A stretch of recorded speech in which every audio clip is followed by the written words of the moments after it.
यहाँ के तो जामियतुल मदीना के। साजिद बोले शाह कितने हैं यहाँ पर जिनकी दस्तार फजीलत होगी आज? साजिद शाह साहब को माइक दें।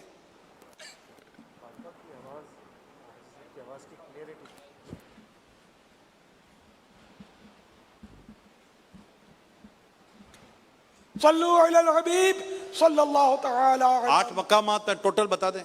8 मकामात पर दस्तार फजीलत है। 1035 इस्लामी भाइयों की दस्तार फजीलत है। और यहाँ फैज़ान मदीना में जो आपके सामने तकरीबन ये सारे इस्लामी भाई दस्तार फजीलत वाले हैं।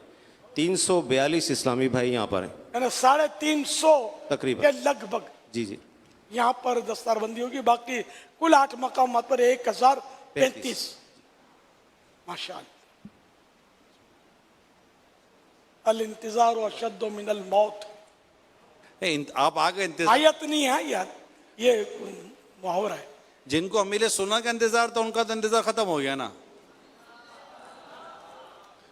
जो इंतजार जिसको जिसका इंतजार था। अब एक ये भी तो हो सकता है कि टेंशन हो कि जिन जिन को कहा कि मेरी दस्तारबंदी है तंजा कर सो जाएंगे कहीं, नहीं इंशाल्लाह जागेंगे। हम दिखेंगे नहीं इनको, ये भी एक हो सकता है टेंशन हो।